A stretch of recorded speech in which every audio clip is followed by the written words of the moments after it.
اهدنا الصراط المستقيم صراط الذين أنعمت عليهم غير المغضوب عليهم ولا الضالين. يا الله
Assalamualaikum warahmatullahi wabarakatuh. Alhamdulillahirabbil alamin. Asyhadu an la ilaha illallah wa asyhadu anna Muhammadar Rasulullah. Kembali kita bersyukur kepada Allah Subhanahu wa taala pada 2 Zulhijjah. Kembali kita masih diberikan kesempatan dan nikmat oleh Allah Subhanahu wa taala untuk memperbanyak amal ibadah kita dengan mengucapkan alhamdulillahirabbil alamin. Kemudian bersolawat kita kepada nabi kita, Nabi besar Muhammad sallallahu alaihi wasallam. Allahumma shalli ala sayyidina Muhammad wa ala ali sayyidina Muhammad. Baik, kita akan lanjutkan pembacaan kitab Ta'alim Muntakhab Al-Hadis, tentunya sifat-sifat mulia para sahabat Nabi sallallahu alaihi wasallam. An Jundub radhiyallahu anhu qala Rasulullah sallallahu alaihi wasallam, man qara'a Yasin fi lailatin ibtigha'a wajhillahi ghufira lahu. Diriwayatkan dari Jundub radhiyallahu an bahwa Rasulullah sallallahu alaihi wasallam bersabda, barang siapa membaca surah Yasin pada malam hari karena mengharapkan keridhaan Allah, maka diampuni dosanya. An Abdullah ibni Mas'ud radhiyallahu anhu qala sami'tu Rasulullah sallallahu alaihi wasallam yaqulu, man qara'al waqi'ah kulla lailatin lam yaftaqir. Diriwayatkan dari Abdullah bin Mas'ud bahwa ia mendengar Rasulullah sallallahu alaihi wasallam bersabda, barang siapa membaca surah Al-Waqi'ah setiap malam, maka ia tidak akan ditimpa kefakiran. An Jabir radhiyallahu anhu anna Nabiy sallallahu alaihi wasallam kana la yanamu hatta taqra'a alif lam mim tanzilu wa tabarakallazi biyadihil mulku. Diriwayatkan dari Jabir radhiyallahu an bahwa Nabi sallallahu alaihi wasallam tidak akan tidur sebelum membaca Alif Lam Mim surah As-Sajdah dan tabarakallazi biyadihil mulku surah Al-Mulk. An Abi Hurairah radhiyallahu anhu anin Nabiy sallallahu alaihi wasallam qala inna suratan minal Qur'an salasuna ayah syafa'at lirajuli hatta ghufira lahu wa hiya suratun tabarakallazi biyadihil mulk. Diriwayatkan dari Abu Hurairah radhiyallahu an bahwa Nabi sallallahu alaihi wasallam bersabda, sesungguhnya ada satu surah dalam Al-Quran yang berisi 30 ayat. Surah itu memberi syafaat bagi orang yang membacanya sehingga ia diampuni. Itulah surah Tabarakallazi biyadihil mulku, surah Al-Mulk.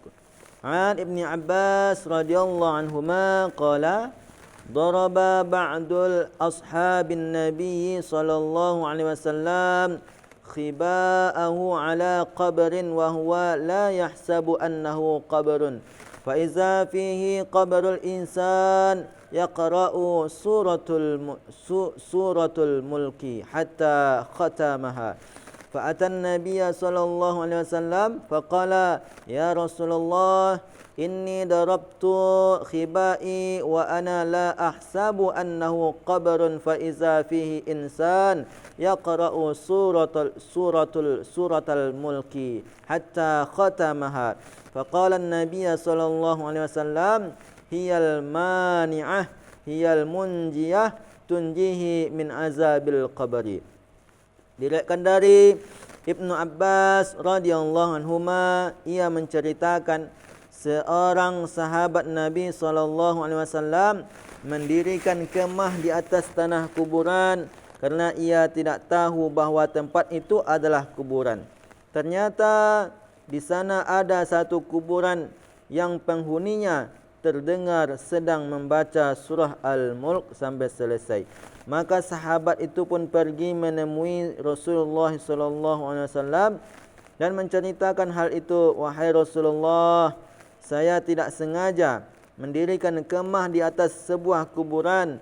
Tiba-tiba saya mendengar ada penghuni kubur yang sedang membaca surah Al-Mulk sampai selesai. Mendengar hal itu, Nabi SAW bersabda, surah itu adalah pelindung dan penyelamat yang menyelamatkannya dari azab kubur.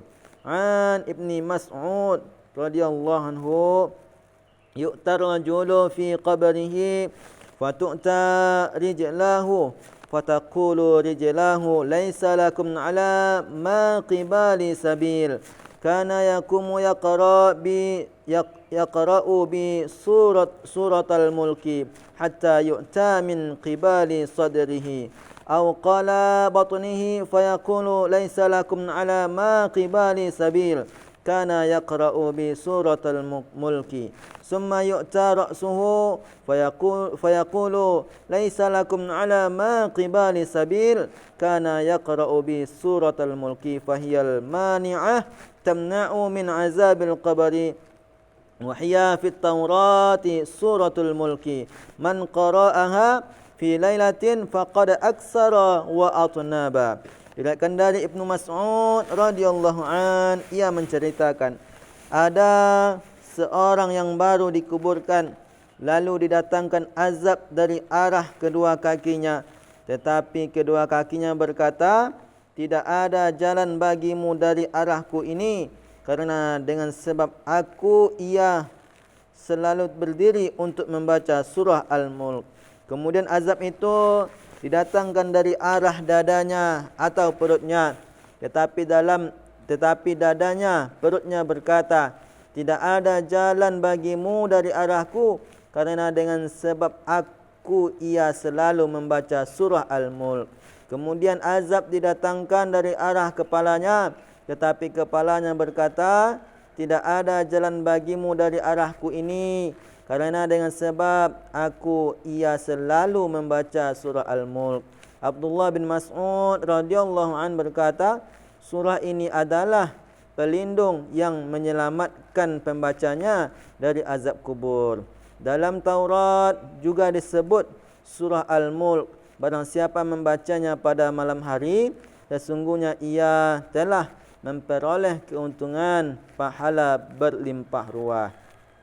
An Ibni Umar radhiyallahu anhuma yaqulu qala Rasulullah sallallahu alaihi wasallam man sarrahu an yanzura ila yaumil qiyamah ka'annahu ra'yu 'ainin falyaqra'u idza asy-syamsu kuwirat wa idza as-samaa'u fatarat wa idza as-samaa'u syaqqat. Diriwayatkan dari Ibnu Umar radhiyallahu anhuma bahawa Rasulullah sallallahu alaihi wasallam bersabda, barang siapa yang ingin melihat hari kiamat seakan-akan ia melihat dengan mata kepalanya, hendaklah ia membaca surah Izzas Samaa'un Fatarat, Izzas Syamsu Kuwirat, surah At-Takwir surah ke-81, surah Al-Infitar surah ke-82 dan surah Izzas Samaa'un Syaqqat Al-Insyiqaq surah ke-84.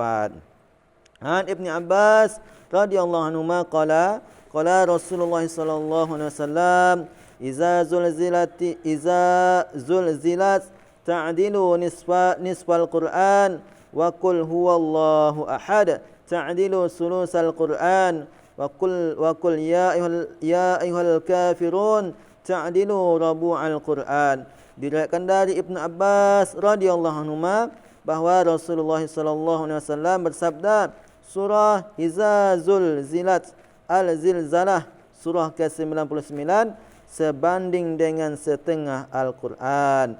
Qul huwallahu ahad Al-Ikhlas surah ke-112 sebanding dengan sepertiga Al-Quran. Dan Qul ya ayyuhal kafirun Al-Kafirun surah ke-109 adalah sebanding dengan seperempat Al-Quran.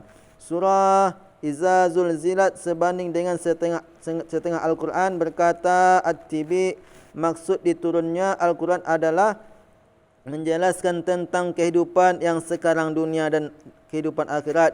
Dan surah Iza Zulzilat ini hanya mencakup berita alam akhirat saja, dan dipersempit lagi dengan hanya menyebutkan beberapa keadaan hari kiamat secara global. Surah Qul huwallahu ahad sebanding dengan sepertiga Al-Quran. Berkata At-Tibi, sesungguhnya Al-Quran itu terdiri dari 3 aspek pokok, yaitu kisah-kisah kejadian masa lalu, hukum-hukum dan sifat-sifat Allah. Dan Qul huwallahu ahad ini secara khusus hanya menerangkan tentang sifat-sifat Allah. Karena itu dikatakan sepertiga Al-Quran. Menurut satu pendapat, membaca surah ini pahalanya dilipat gandakan sehingga sama dengan membaca sepertiga Al-Quran.